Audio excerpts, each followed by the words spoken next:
There is a jaw-dropping $6.4 million price gap between San Mateo County's most affordable and most exclusive cities. And yet a lot of buyers, especially tech workers, end up in neighborhoods that don't really fit their lifestyle, budget, or ultimately their long-term goals. So I analyzed school ratings, commute times, appreciation potential, and lifestyle to rank every city in San Mateo County from worst to best using a tier list from D to S. S stands for super. And the biggest surprise, the best city for you probably isn't the one you may be thinking of. Let me show you where in San Mateo County, because we're gonna start off first where you're gonna get the most value. I'm Spencer Su, and I run the real estate team here covering the entire Bay Area. We have helped over 350 families with their real estate moves in the last 7 years. So I want to share my personal take when people ask about certain areas. Now let's start with our D tier city. All these residents and people renting or living here are gonna hate it, but it is what it is. Not everywhere could be an S tier. Keep in mind, these bottom tier locations don't actually mean worst because there's no real terrible place to live in San Mateo County. These might actually be your best bet if you're looking for the most affordable or entry-level home in the county. In the D tier, we are gonna start off with East Palo Alto, a city that's often overshadowed by its famous neighbor, but is quietly becoming one of the most strategically located and overlooked opportunities in all of Silicon Valley. Sitting just across Highway 101 from Palo Alto, East Palo Alto offers medium home prices at $1.025 million, which is a staggering difference when you consider that homes across the bridge a highway over are averaging at $3.5 million. Now that price gap alone makes East Palo Alto one of the most affordable ways to live near the epicenter of the tech world. The real magic is the location. Amazon has long had its office in this city and is one of the closest IKEAs you're gonna find in the Bay Area. You are just minutes away from Meta's headquarters, 9 minutes away from Google, and just 17 minutes from Sunnyvale, which has many different tech companies there, including Juniper, Google, Amazon, and many, many more. So why is East Palo Alto not higher on the list? East Palo Alto continues to still face challenges from years of underinvestment. And while gentrification has gradually changed parts of the city, that process is going with its own growing pain. But who should consider East Palo Alto? It is ideal for many first-time homebuyers who want to build equity close to these top-tier job centers. People have been betting for this place to change for decades, and who knows, one day it may ultimately do so. There are many pockets in East Palo Alto that you may see that investors have completely torn down old homes and built brand new homes that are over $2 million. It may not have the polish of neighboring cities. If you're looking at getting your foothold in the mid-peninsula, East Palo Alto deserves a serious look. Next up is Daly City, a northern peninsula community that often flies under the radar, but for value-conscious buyers but who still want proximity to San Francisco and Silicon Valley, this is a city worth serious attention. It is nicknamed the gateway to the peninsula, as Daly City just sits south of San Francisco itself and offers one of the most commuter-friendly locations in the entire Bay Area. With multiple BART stations, direct access to 280, and easy connections across the Golden Gate and Bay Bridges, residents can get to downtown San Francisco, Palo Alto, or even Oakland with relative ease. That makes it a smart choice for tech professionals who need to move between hubs or for remote workers who still want occasional office access without being in the city itself. Right now, Daly City is averaging at $1.11 million. So when you compare this city with other cities nearby, you're gonna still see a significant entry point opportunity for buyers who want to stay north of the peninsula. Now, why is it so cheap? What's the downside of this city? Most of the city will be gloomy, cold, and overcast due to the location of where the city lies in the Bay Area. Also, most homes in Daly City will sit on smaller lots, which along with multi-generational living that happens a lot in this area, street parking is a lot more congested, especially in the nights and weekends. So if you're gonna consider places, be sure to drive by after work to see how that feel would be in your neighborhood. Now, there are certain pockets that is not as gloomy, and those tend to be the higher price points and larger homes. But for most of Daly City, these are the things that you need to be mindful of. But who is Daly City right for? It's ideal for commuters to San Francisco or the peninsula, families that want more square feet for the money, or there are many first-time buyers trying to get into their entry-level single-family home. While the area may not be as prestigious as some of the other cities we're about to mention, it is one of the places where you get the most for your money when it comes to the price per square foot in all of the peninsula. Next up is Brisbane, and no, not the one in Australia. This tiny hillside city on the northern edge of San Mateo County is one of the most overlooked spots in the entire Bay Area and maybe one of the best kept secrets. But the population is tiny, only 5,000 people live here. So it feels more like a coastal village than a city in the orbit of San Francisco. The area offers stunning panoramic views. You got lush hiking trails and a community that feels close-knit and laid back. All just 20 minutes from downtown San Francisco and 40 minutes from most of Silicon Valley campuses. Here's what really stands out about the city though. It gives you that rare balance between nature and city access. You can spend your morning walking trails above the bay, your afternoons working remotely or at the office that isn't too far away, and all sorts of great restaurants in the vicinity. Now let's talk numbers. The median home price here is $1.149 million, which is another fantastic entry-level place for individuals. Now the big difference about this city, which I didn't mention about the other ones, is that the schools are pretty good. You have Brisbane Elementary, which has a 7 out of 10 on grade schools, and many families speak highly about the small class sizes and community involvement. The other thing that is known for is commuting is pretty flexible. Brisbane, as you can see on the map, is directly connected to Highway 101, and you're just minutes from the Bayshore Caltrain station. Now, what's the downside of this city, and why isn't it ranked higher? While the city itself is great, it is a tiny city, so there isn't a whole lot to do in this particular city alone. Now, you have some breweries, cafes, some small restaurants, but for the most part, you're gonna be going to nearby cities to do your basic shopping and dining. So who is it ultimately good for? I would say young families that don't have that many people in the household yet, or nature lovers. All right, let's talk about another city that's truly one of a kind, Colma, also known as the City of the Silent. Why is it named this? Because Colma is home to 1.5 million residents, but only about 1,500 of them are actually alive. Yes, you heard that right. Colma was originally founded as a necropolis, a city of cemeteries, back in 1924, when San Francisco banned new burials. Since then, it's become the final resting place for icons like Wyatt Earp, Levi Strauss, and Joe DiMaggio. Now, the living population, as I mentioned, it is tiny, only 1,500 people, and they still joke about it. The city's old slogan was, "It's great to be alive in Colma." But behind this little quirky reputation and that it's basically full of cemeteries, Colma is actually a quiet, super convenient town nestled between Daly City and South San Francisco. While there's not a whole lot to do inside the city because it's so small, it is surrounded by big box shopping centers, some restaurants, and car dealerships, which make up a big part of this local economy. Now, the median home price is at $1.066 million, and most of the homes here are significantly older, most of them built in the 1950s. Now, because the city is so small, the residents are going to be going to neighboring school districts in different cities. It could be in Daly City, South San Francisco, depending on where exactly you are located. So who's Colma good for? Honestly, similar to Brisbane, it's great for people who want clearly a lot of peace and quiet. You still got easy access to the peninsula of San Francisco. Don't mind a few million quiet neighbors, but if you're spooked by that, you don't want to be there.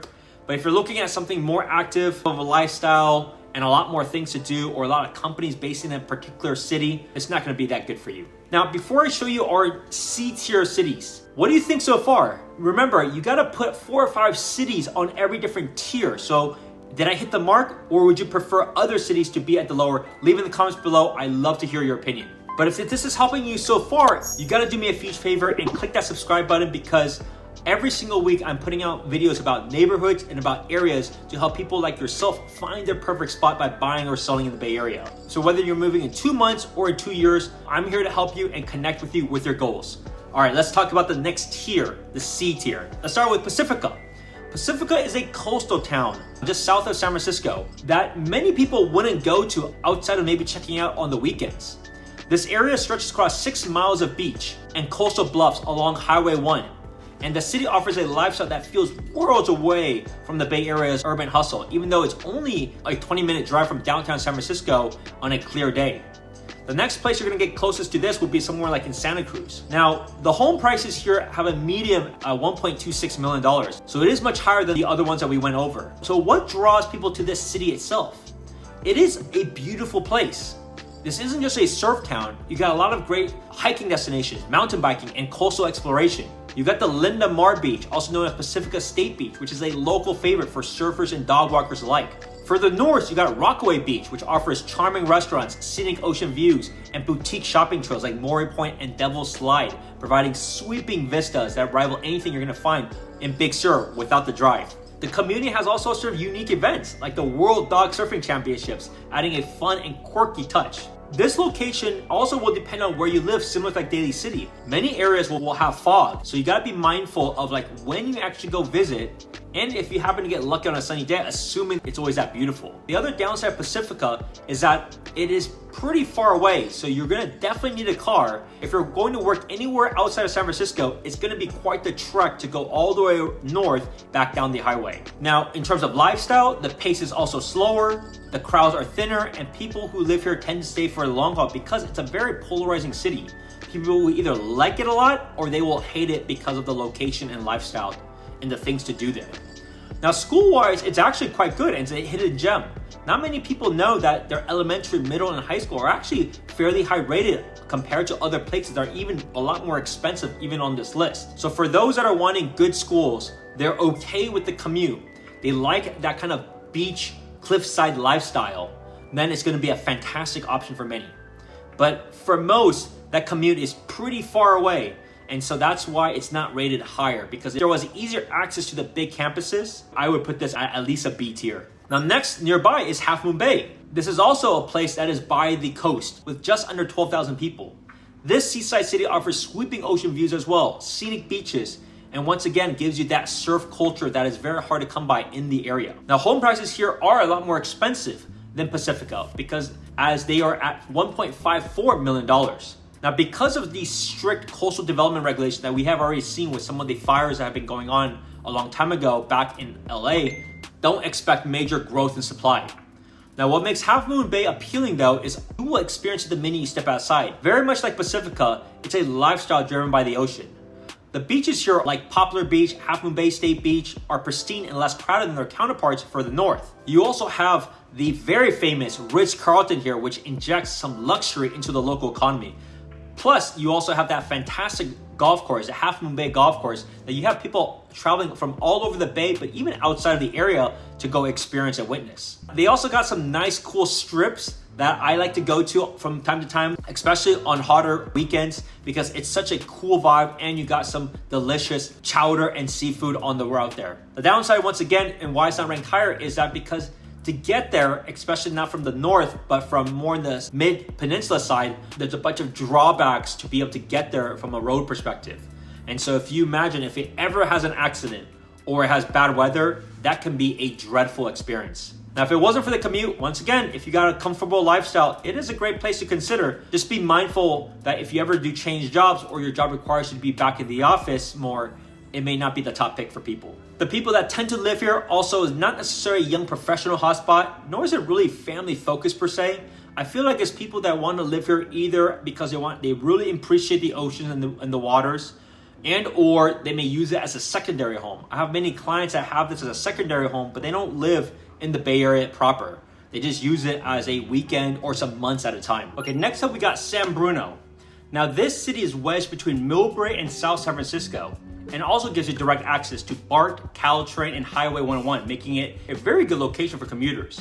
Now the median home price here sits at $1.28 million, and its terrain is pretty unique for the area because it stretches from the flatlands near the bay up into the foothills of the Santa Cruz Mountains. So you're gonna get everything from like walkable neighborhoods, and you got a few that has hillside homes with some incredible views. If you're looking at areas like Crestmore or Portola Highlands, you're gonna have an elevation climb of 700 feet. So you got some options, whether you're wanting something on the flat suburban streets or these kind of ridge top living. Now what makes it special is that it's still a small city with only 44,000 people. But the community does feel pretty tight-knit because many of these families have lived here for generations. Now when it comes to lifestyle, San Bruno checks a lot of these key boxes. Lots of parks like Junipero Serra Park and San Bruno City Park. Lots of hiking and biking. Plenty of weekend picnic spots. You're also close to the shops in Tanforan, a major retail hub. By the way, who is the most famous employer in this city? The company that you're watching this video on right now, likely, YouTube. Now, what's the downside of this city? The location is fantastic, but once again, some of these areas that I have it lower rated is just because the homes are smaller and they're all smaller lots. So it's fantastic for like solo buyers, maybe couples, small families. But if you're looking at something bigger, there's not gonna be that many options for you. And there's not really much room to expand because the lot sizes are so small and it's already a single family, single level home. Now we went over all the D and C categories. And like I said, they're not that bad. We're really talking about nitpicking here, but we're also doing comparison about other cities in this county. So let's take a look at what it takes to get into the B tier cities. Right now, I'd love to get your thoughts. Now, obviously, if you are big into the ocean and you like those views, Pacifica and Half Moon Bay may be higher up. They may be a B or A category for you. Personally, I'm afraid of the cold water, so I'm not gonna be anywhere close to that. So it's nice to go see it on occasion, but I value convenience and I value a lot of good restaurants very close by as to how I'm rating these things. Now, as we move on to the B tier cities, this is where I consider that real sweet spot of San Mateo County. These price ranges are gonna be kind of the median price versus San Mateo County, which is around $2 million. Let's take a look at first, and let's just combine them for the sake of this video, Redwood City and Redwood Shores. Now, Redwood City is one of the most rounded cities on the peninsula and has improved the most over the last 15 years. The people that grew up in the Bay may remember this area as Deadwood City, but nobody would think about that way anymore. The downtown is thriving with a historic courthouse square, regular events, restaurant, and shopping. In Redwood Shores, on the other hand, across the highway, there is a large percentage of protected wetlands and waterfront. You're gonna get a surprising amount of nature for a city in the tech corridor. Now, the housing market is very competitive, where the median sales price is at $1.8 million. There isn't a whole lot of new inventory, but at Redwood Shores, a lot of homes have been built around the 90s and 2000s, but there's no more space anymore. Now, you may see some condo developments over the years in El Camino Real, but outside of that, it's gonna be the existing products. Transportation is fantastic. It's a lot more south than all the other cities that we looked at before, and it is a lot closer to a lot of the hubs in Santa Clara County. Now, what is the downside? I consider it a downside because it's not all good, right? Not all of Redwood City is that premium housing. You're gonna have some of your most affordable and smallest of homes north of El Camino Real. And as you go more towards the hills, you're gonna see bigger homes, more expensive homes. It's not gonna be uncommon to see homes at over $3 million. That's why Redwood City, depending on where you are, let's say you're closer to the Emerald Hills side, that could be already an A, if not close to the S tier. But because there's that aggregate and because it's such a big city, I'm gonna kind of put it in the middle, which is that B tier. Next, we're gonna talk about South San Francisco. Now, South San Francisco isn't San Francisco. So while the name sounds familiar, it's its own city itself.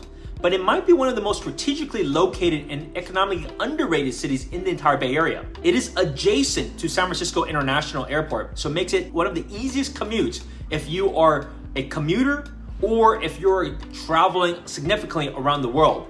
I have a client that works at the United Nations, and so she wanted to be close proximity to an international airport. Now, the other really known fact about this area, this means a lot to me, is the birthplace of biotechnology. It is home to Genentech since the 1970s and has been the core of massive biotech clusters that includes hundreds of companies. If you go to Oyster Point, you're gonna see a tremendous amount of companies, and a lot of companies have done expansion there, like Amgen, Thermo Fisher, and Verily. Those companies are not headquartered here, but they have a big presence. Now, while the biotech boom has hit a big lull right now, it does go in waves, and so eventually, my bet is that a lot of those companies, especially with the use of AI, should be able to get back into hiring and doing some very innovative things. Now, the median sales price is actually quite affordable at $1.21 million. You're gonna see a mix of older post-war single-family homes. You got some newer condos in their downtown, particularly closer to the biotech hub along the waterfront. Now, transportation is a big strength here because South City is served by both BART and Caltrain, so it has easy access to 101 and 280. Now, you're not gonna find as walkable of a downtown charm of Burlingame or Redwood City. They still have a nice downtown, and you're gonna find family-friendly parks, hiking trails all around. Plus, one of the most exciting things is the newer development around the waterfront that's starting to build out, and so it's gonna be really fascinating to see that growth over time. Now, I do have South San Francisco higher on the list than some of the neighboring cities I mentioned before because I do have a soft spot for biotech. A little bit about me, I got my undergrad a long time ago at UC Davis for biotech. So while I never worked in the field professionally that long post-grad, I did spend many years while in school at the university working with PhD professors. Next is Foster City. Now, Foster City is a master planned waterfront community. It's famous for its stunning lagoon views and safe family-friendly vibe, as Foster City is a highly desirable place to call home for many. The median home price is at $1.846 million and has a population of only 34,000 people. What I love about this city is that it is home to really fantastic, great companies like Gilead, Zoox, and many more.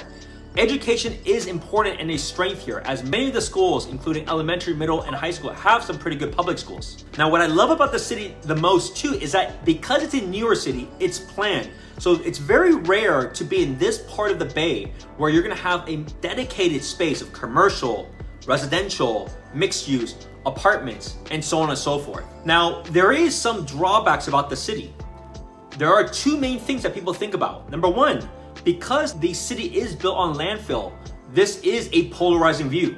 Some people absolutely love it, some people absolutely hate it. Go talk to any foundation expert. This city will have some of the highest risk when it comes to foundation movement. Now, it doesn't mean your home is gonna fall apart, it just means it moves a lot more than other places because of simply what it is built on. So what that means is that you just need to be mindful of it and maybe check on your foundation a little bit more frequently than some of the other areas you look at.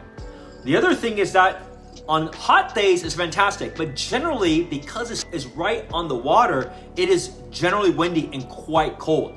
So I play tennis a lot and it is one of the windiest courts that you will find all around the Bay Area. So it's not that fun if you're gonna be playing pickleball, definitely not pickleball, but even for tennis it's hard enough. Now, those are the drawbacks, but the pros of it is that it has a lot of great Asian shopping centers, Asian restaurants. As I brought up before, it has great schools, and the location is so convenient as is right along the bridge. Now, for the most part, most people are not gonna cross to the East Bay that often, but because of the proximity, you have easy access to get to the East Bay if you ever wanted to get there. So I went through quite a bit. What do you think so far? Have I gotten some people excited or upset? Once again, this is my own opinion, just based off of what I like most, but also with all the different factors that I just shared. They can't be all S tiers, but we are getting to the A tier category. So let's get into the A tiers. What are the remaining cities left? Let's go with San Mateo. Now, when I think of San Mateo, I think of a more developed and more polished redwood city. It follows a very similar pattern when it comes to housing types, right? You have the places across 101. Those are the smallest houses. Those are going up until about 1.5, 1.6. More expensive than the parts of like Redwood, those places in Redwood City that I brought up. But it gets progressively more expensive as you get towards the hills. Now, the median price of that city sits at 1.635. So you may be asking, that seems kind of low, Spencer. Well, the only reason why it's actually lower is because that city actually has a lot of condos and townhomes that bring that median price down. But when it comes to single family, it's highly desirable and is easily on the medium of over $2 million. Now, there are two main areas that people like to be around. One is around the walkable downtown, and the other is a fantastic shopping at the Hillsdale area. Both have fantastic, great restaurants. Those at Hillsdale Shopping is more updated, maybe a little bit more upscale because it's a newer shopping plaza. You have lots of employers in tech, healthcare, and education that's here. So while it's not a headquarters city like a Mountain View, Sunnyvale, or Cupertino, given the location is right smack in the middle between San Francisco and Silicon Valley, it's a fantastic hedge for people that have a partner that's working in the AI company in San Francisco and somebody else working at big tech companies down in the South Bay.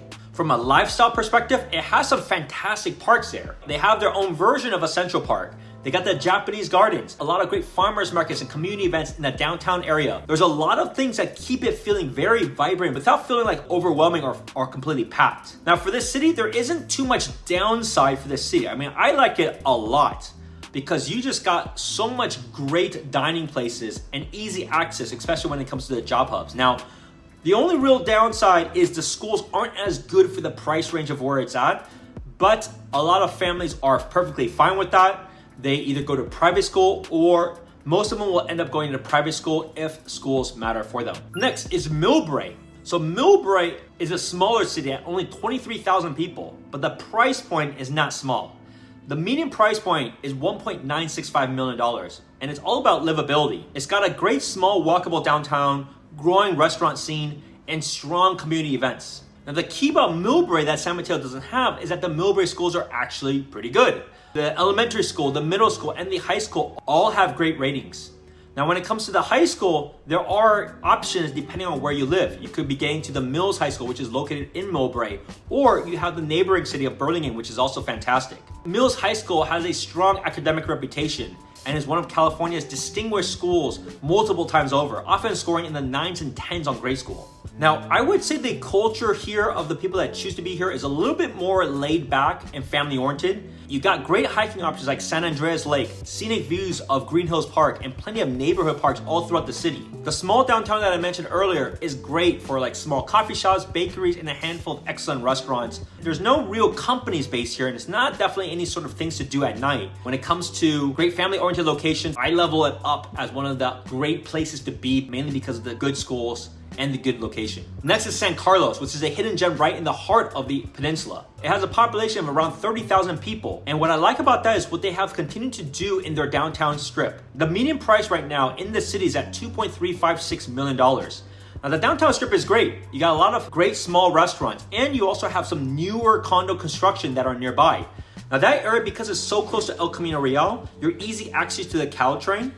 But because of the location, it's a great place for locals to hang around and have frequent events to get to know one another, but also to invite others from outside over. Now for outdoor lovers, San Carlos offers easy access to hiking trails, parks, and beautiful views of the San Francisco Bay. Now once again, similar to Millbrae, San Carlos is also well known when it comes to schools. It's constantly rated as excellent when it comes to the grade school ratings for all elementary, middle, and high school. Next is this, I would almost call it like a sister city, because when a lot of people look in San Carlos, if their budget is not high enough, they also then ultimately look in Belmont. Now, Belmont won't have the nice downtown strip that San Carlos has, and it's only a population of 28,000 people. But it also has a lot of things that are similar. It has top schools, just like San Carlos. And the price point is a little bit less at $2.2 million. Now, the difference of this city, though, is that the homes vary drastically. When you look at the ones closer to El Camino Real, between El Camino Real and Alameda de las Pulgas, those homes will be a little bit flatter, versus as you get past Alameda de las Pulgas, those homes tend to be a lot more in the hills. Now that area can be quite windy, and a lot of the terrain may not be usable, so you may be needing to drive up above your driveway, or even driving down, and there might not be much of a yard to ultimately use. Now the city's rich history does date back to the 1800s, when this area was known as the Banker's Island, a getaway for wealthy San Franciscans back in the day. Today, you got places like Water Dog Lake, which remind residents of Belmont's unique heritage, while the city has a tremendous amount of open acres of parkland offering hiking, biking, and plenty of outdoor activities and walks. Now, wrapping it up, we're going to finish with Burlingame. Now, Burlingame is really on that border. Like, if I was going to say this is an A+, S- tier, and it's only because we got several major cities that are clearly at that S category. It's a small town atmosphere that makes it incredibly welcoming community focus. When it comes to housing, it's at a medium sales price at $2.61 million. And it's also credited because it has great schools, fantastic locations, and very north. So it's close enough to San Francisco, but not so close where you're gonna have the bad weather of the fog that comes right in. Now, Burlingame's downtown is vibrant and full of charm, with boutique shops, cozy cafes, and top-rated restaurants along Burlingame Avenue. You also got a lot of great outdoor areas like Washington Park, Mills Canyon, and the Bayside Trail System. Now, what I like about Burlingame a lot too is the homes itself. When you drive by, you're gonna feel that upscale look. A lot of them feel large, well-maintained, and often updated with high-end finishes. You're gonna see this really fantastic neighborhood feel because you have these tree-lined streets, lots of walkability, and a lot of people just enjoying life. So if you're looking to be as close as possible to San Francisco that still has good schools, Burlingame will be that top pick for you if you have a category, let's say plus or minus $2.5 to $3 million. Now, all of these cities that I brought up, they have still that exclusive feel. Many of them have excellent schools, as you can finally see, and they're a lot more attainable than what we're about to break into, which is the final tier, the S tier. This is by far some of the best in the county, but definitely in the Bay Area, and maybe in most of the entire country. Let's start off with Menlo Park. When people talk about the epicenter of Silicon Valley, Menlo Park has to always be part of the conversation because it is the headquarters of Meta. It's the capital of venture capital. It's the home to the most powerful firms on Sand Hill Road like Andreessen Horowitz, Sequoia, Greylock, and many, many others. And that level of wealth and influence is reflected in everything about this city, from its housing market to its schools to its lifestyle. Now, home prices here have a median price at $2.7 million. So you may be thinking, wait a second, I thought that we're in the S tier category. The reason we bring that up is because there's many areas within Menlo Park, especially closer to the south, that have homes easy over $6 million plus. Menlo Park offers a similar type of situation when it comes to like Redwood City and San Mateo, where the cheapest of homes, you can get things at, let's say, under $1.5 million at the north part of Menlo Park, closer to the Meta campus. But as you go more south, you're gonna see things drastically change. And it's a combination of because they're big homes, they're big lots, and they will have a very different type of feel. Now, the city itself has 12 distinct neighborhoods, each with its own character. So if you think about, like, for example, if you go all the way down south, a place like Sharon Heights, there you're gonna find a mix of great condos and townhomes, and it's very private nearby the golf course. And nearby there, you're gonna have a lot of great space that's flat ground, big lots, so a lot of people have been rebuilding homes. That's why as you drive by, you're gonna see a lot of new homes being done. Now, these are not new homes like developments, they are teardowns. Now, in the best parts of Menlo Park, which is the southern part of Menlo Park, those areas also have great schools, so a lot of people also gravitate towards that location because of big homes, privacy, really good location, and some of the areas have great schools. The other pro about that region, by being so close to other great cities, you also have a lot of great private schools to choose from in case you don't want to go into the public schools. Now, downtown Menlo Park has also been going through a lot of changes. It used to be like not a place that many people will go to, but now you're gonna find upscale restaurants, more boutique shops, a lot of great cafes, a lot of people walking around all the time. And so because of that improvement, Menlo Park has continued to up his game and continues to get a lot of people that want to be in that city. All right, now let's talk about Portola Valley. This is one of the most beautiful and exclusive towns in the entire Bay Area. You don't need to go to Tahoe to have the beautiful forest sceneries, as this city is tucked into the eastern slopes of the Santa Cruz Mountains, just west of Palo Alto. This city will feel like a retreat from the modern world because it's quiet, heavily wooded, and designed for people who truly value privacy and proximity to nature, and yet you're still within striking distance to a lot of these major tech hubs, especially along Highway 280. Now, when it comes to real estate, Portola Valley is always a standout, as it is in one of the ultra high-end markets. The median price is at $4.022 million. Not long ago, it has been in the center of one of the most intense housing policy debates in the entire state. But if you did not know, California has been pushing every city and town to build more housing. And Portola Valley was told it needs to add over 250 new homes by 2031. Well, that's not an easy task for a city that has historically resisted any sort of development. Think about, when was the last time you saw a new community come up? Things got so heated during the housing element planning process that many of the town's employees resigned because they didn't want to keep dealing with it. They didn't want to be liable to deal with the residents afterwards. And so who knows what will ultimately happen or how the state will actually punish this city if it doesn't build. But a lot of these cities in the Bay Area are encountering the same thing. The city itself is surrounded by open space preserves like Windy Hill. And on any given morning, you're going to see a lot of people that are biking along the roads. Now, there are several distinctive neighborhoods worth knowing about. For example, Portola Valley Ranch is one of the best known, which is a master planned luxury community with over 200 homes, surrounded by private trails and horse paths. Now, homes here are starting at $5 million, but since you're buying into a lifestyle that's as close in nature as it gets without being like stuck in the middle of nowhere, this area could be a perfect fit for you. Now, I don't need to share, but all of these areas will have amazing, truly amazing schools.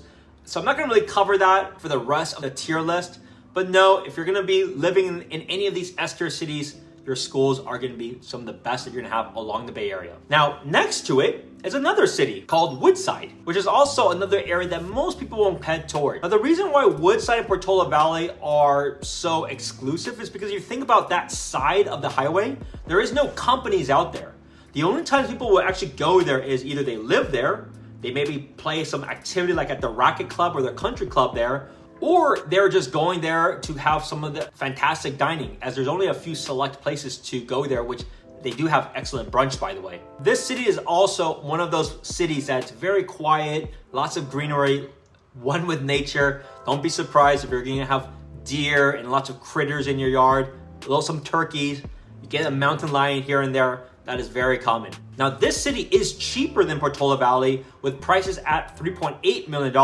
Now, who lives in both of those cities? You got a lot more VCs that live there, a lot of tech founders, a lot of managers that choose to live there. They want to have that exclusivity because you're really not going to be that close with your neighbor when you have your compound that's basically tucked away in the hills. Now, the downside is when you're trying to host events, unless your home itself has a big driveway, there's not that much public parking. So that has a very big factor as to what the price points may be, depending on the accessibility of having guests over. Now, to give you some perspective, major global events have found their way here. To give you an idea, in 2023, President Joe Biden and President Xi of China met at the historic Filoli Estate in Woodside during the APEC summit. There's a reason why they chose that area as the place instead of just doing it simply in San Francisco. Now, a popular place in that area that I go from time to time, especially when it comes to lunch, is the Village Pub. Here you're gonna have always great service, fantastic food, great for lunch, great for dinner. They always have local seasonal ingredients and it's one of the staples of that area. Now we're gonna wrap things up with the last two cities. What are the places left? Number one, let's go with Hillsborough. When it comes to Hillsborough, it's in a class of its own. This is much more north, right next to Burlingame. So Hillsborough, depending on where you live, the price points will be different because they do feed into the different school systems that are close by to it. So be very mindful as to why home prices are what they are. The also aspect of Hillsborough is that even though the median price is at $5.1 million, it really depends on the location. Those that are closer to Highway 280 are cheaper because of the noise from the highway. And then different pockets, there are going to be some that have different price points. This is also because of the different terrain and how much of the lot is actually usable. Now, most of the homes have an average of 31,000 square feet when it comes to the lot size. There are 0 condos or townhomes here. And even the average home is sitting at 4,000 square foot. So as you can see, who gets attracted to such a big place?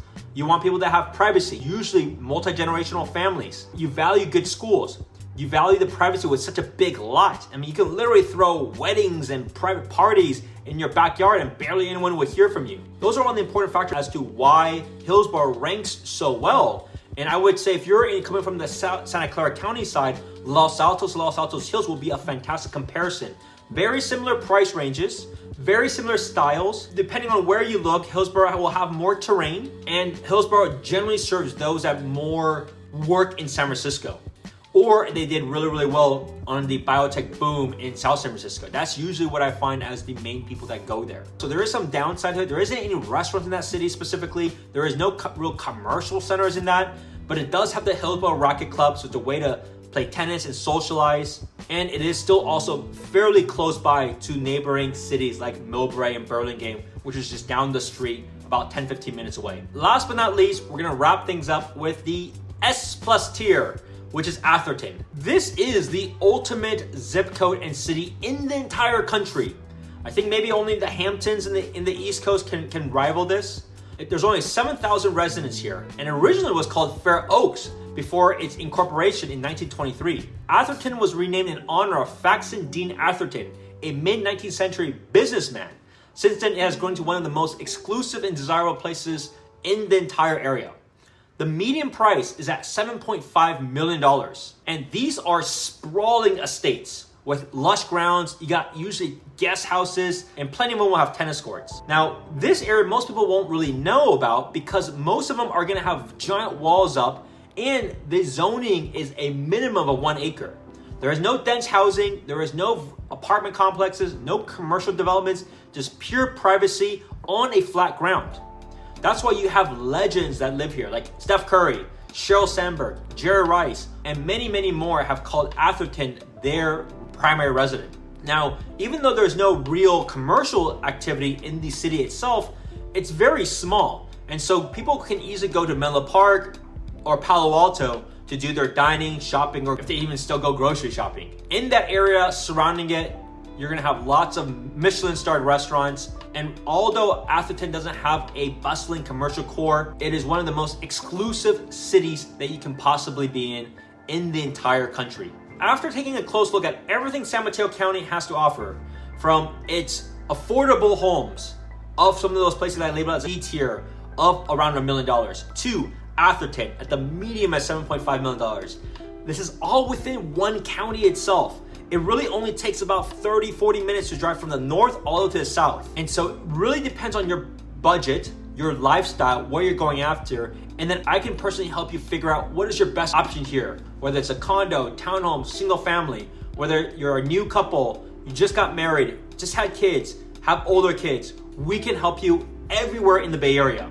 You can reach out to me directly by calling or texting me. Let's go over a game plan to work together.